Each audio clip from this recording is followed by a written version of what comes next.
begini.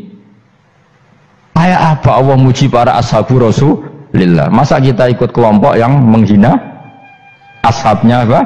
Rasulillah. Makanya kita tetap madzhab ahli sunnah apa? Wal jamaah, yaitu mencintai semua sahabat. Karena Allah saja yang Tuhan mensifatinya dengan sehormat itu. Mensifati apa? Ashabu Rasulillah. Disifati orang-orang yang saling kasih sayang sama orang mukmin. Tarahum ruka'an, sujud dan komitmen hidupnya untuk rukuk dan sujud. Simahum fi wujuhim min asari sujud. Sudah asari sujud tidak usah diterjemah, nanti sensitif. Cuma setahu saya asar sujud itu nanti setelah di akhirat orang sering sujud itu jabahnya itu ada nurnya. Tapi kalau ada yang nafsirkan asari sujud itu warna tertentu ya semboy, itu sensitif. Yang jelas asari sujud itu ya sudah seperti itu. Seneng kamu kok hasut. Kowe nyen provokator, nak ono apa ya? Ada hal yang begitu terus mau berlebihan. Teke ya khisimun. Nah, kalau ada kepentingan, pokoknya ayat si mahum fi wujuhim min asaris sujud, bahwa dalam jabahnya itu ada asaris sujud.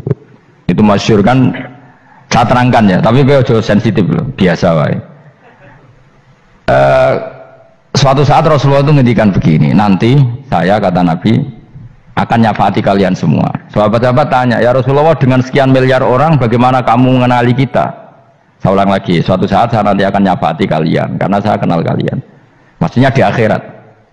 Ya Allah, di akhirat. Terus sahabat tanya, ya Rasulullah bagaimana engkau mengenali kita sementara nanti di akhirat bermiliar-miliar orang gitu.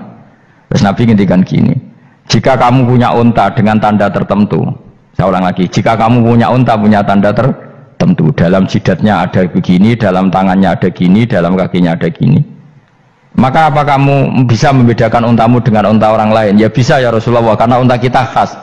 Misalnya kaki depannya ada putihnya, kaki belakangnya ada putihnya, dalam baduknya ada putihnya. Kata Nabi, inna ummati yut'auna yaumal qiyamati hurran muhajjalin min asaril wudu. Nanti umatku nanti wajahnya juga bersinar, tangan kakinya juga bersinar. Jadi asar itu saya pastikan secara riwayat itu akhirat, maksudnya tentang akhirat. Tapi bahwa yang di dunia ada yang memulai asar itu gak monggo mawon. Loh itu bagus kan, artinya ekspresi percepatan. Tidak apa-apa loh, daripada kok gue jelas ini gitu. Maksudnya ya orang ngetok banyak jarang sujud tenan.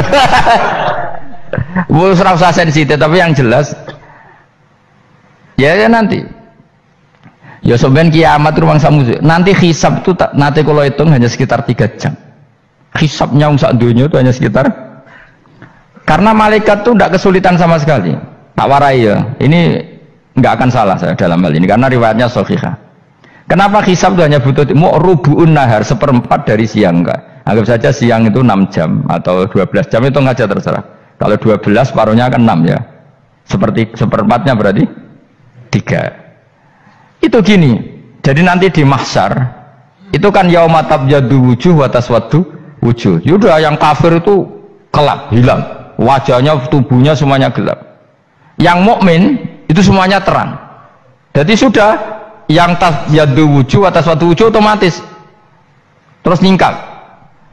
Terus pergerakannya itu delala yang tabyaddu wujuh itu ke kanan, yang taswaddu wujuh ke kiri. Maka kamu jangan punya sinar yang kelap-kelip, nanti kena bego yang karena nggak jelas tadi.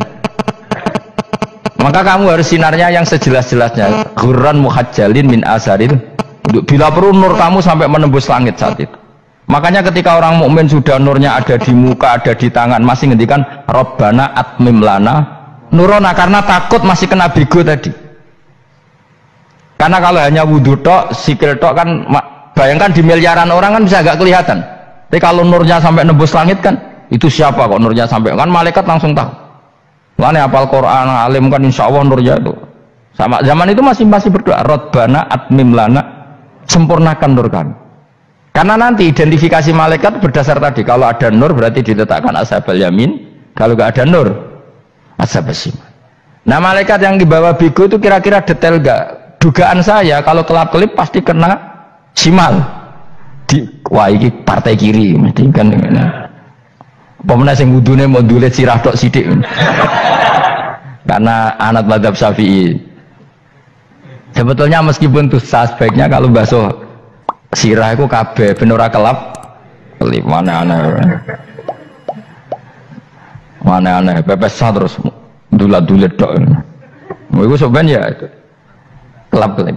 Ya sudah ya. Setelah itu kata ngendikane pangeran yu'raful mujrimuna bisimahum fayukhadu bin nawasi wal aqdam. Orang-orang pendosa kelihatan maka diletakkan di kiri. Nah sama yang orang-orang baik simahum fi wujuhim min asari sujud. Jadi ayat itu jelas tentang akhirat. Tapi kira usah terus provokasi. Seneng kamu kok ya khisimun maksudnya provokator gitu. Jadi nanti yang mukmin jelas nurnya. Lah nur ini nanti dengan kadar iman kamu, perilaku kamu. Ada yang kelap-kelip, ada yang. Nah, yang kelap-kelip ini orang kena bigo itu tadi. Nanti setelah kena bigo ikut ashabi simal, yang kelap-kelip disortir lagi malaikat yang bagian detail kan ada nanti. Nah, ini terus ditubir neraka. Yang kafir benar-benar neraka, yang ini ditubir neraka. Nah, itu nanti ini yang ngel-ngelo Kanjeng Nabi digoleki ya ini itu.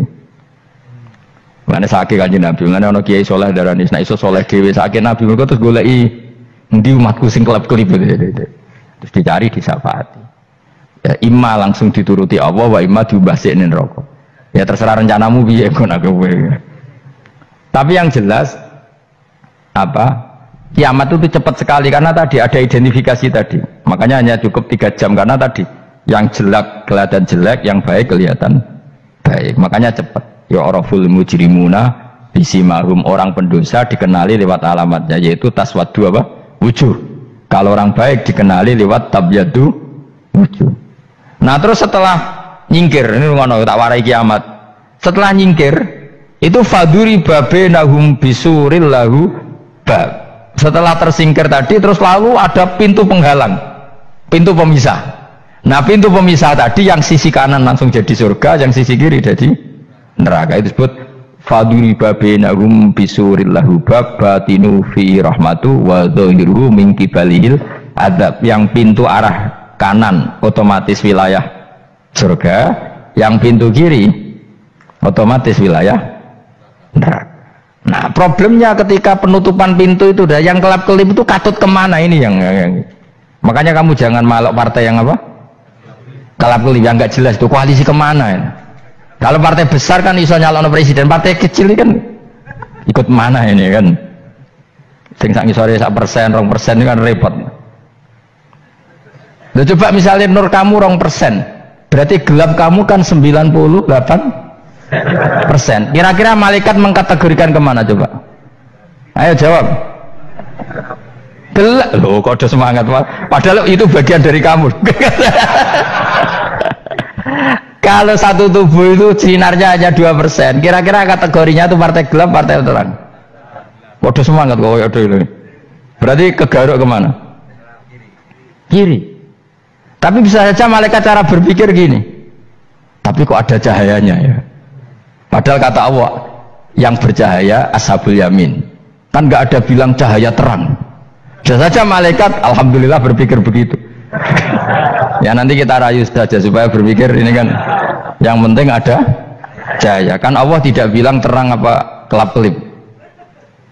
Ya mungkin saja asal ada cahaya dikategorikan lahu nur, punya apa? Nur. Tapi yang jelas saat itu pun yang sudah punya cahaya masih berdoa Rabbana atsmim lana nurona. Ya Allah saya mohon sekali nur-nur kami sempurnakan. Jadi ini saya bantu teman-teman yang hafid-hafid supaya tahu maknanya ya, dan yang nggak hafid ya dengar ya. Kalau nur itu penting, makanya Nabi itu kayak apa? Nabi itu orang super itu kalau ngendikan Muhammad al-min fauqi nuran wa min tahti nuran wa an yamini nuran wa an simali nuran, sampai terakhir Nabi masih mendoa untuk dirinya waj'alli nuran, dan semua tubuh saya jadi nur. Jadi Nabi sudah gitu kan, ya Allah jadikan sisi depanku nur, belakang kami nur, kanan nur, kiri nur, terakhir itu apa? Waj'alni nuran, dan doa semoga semua tubuh saya jadi itu termasuk doa yang sering saya baca. Karena saya takut kelap-kelip tadi, ini bahaya ini kalau malaikat. Saya tidak tahu cara berpikir malaikat tadi, apa ngitung 98% maka dikategorikan apa? Gelap, apa dihitung nurnya saja? Wong instruksinya Allah kan yang ada nur ashabul yamin. Meskipun kelap-kelip kan punya nur. Saya tidak tahu nanti ikut 2% ikut mana kalau di partai koalisi itu. Ya, ikut yang menang biasanya, ikut yang apa? Ya paham ya, makanya saya mohon kalau wudhu itu saya akan sempurna, terutama wudhu sholat. Kalau nggak wudhu sholat itu sebaiknya nggak sempurna, supaya ada bedanya wudhu sholat sama wudhu tidak sholat. Rasulullah itu masyhur gitu ya, Rasulullah itu kadang tawaddu'a wudhu'an khafifan, wudhu yang sederhana, yaitu hanya sekali-sekali dan tidak sempurna. Ketika ditanya as-sholat ya Rasulullah, tidak. Misalnya saya habis makan, mau tidur, biasanya ya wudhu, tapi tentu tidak perlu sesempurna kayak wudhu sholat, biar ada bedanya. Rasulullah juga gitu, beberapa kali beliau wudhu tapi tidak sesempurna wudhunya untuk sholat. Masyhur itu di riwayat tawaddu'a wudhu'an khafifan duna wudhu'ihi lis sholat. Tapi kalau wudhu untuk sholat asbaghal wudhu, menyempurnakan wudhu. Jadi supaya ada bedanya wudhu sholat dan wudhu tidak sholat. Saya gak wong sore ngaji podo kabeh. Abu Bakar ya gitu, ana wong poso sunat kok nyediakno buka dimarahin. Istrinya pernah nyediakan buka beliau untuk puasa sunat, itu embernya dipecahi Abu Bakar. Ditanya kenapa gitu, apakah kamu akan menyaingi Ramadan? Jadi gak boleh memperlakukan puasa sunat kayak Ramadan. Ya biasa saja kalau puasa sunat wah ape buka kolak opo, Ramadannya ya iri tuh, ini gimana kok saya disaingi ini. Jadi kabeh itu ada proporsinya, ada apa? Makanya megang Quran ya wudhu, megang wudhu. Nah tapi gitaran terus wudhu, pengiran tersinggung, piye kok menjaga gitar wudhu. Jadi gak boleh kebaikan disaingi, itu juga gak boleh. Bapak gue sergap wudhu sampai nyekel gitar.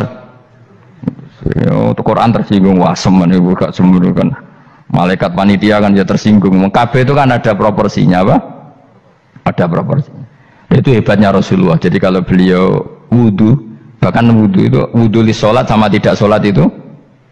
Misalnya sholat sunat tuh kamu mampu ngadeg boleh nggak duduk?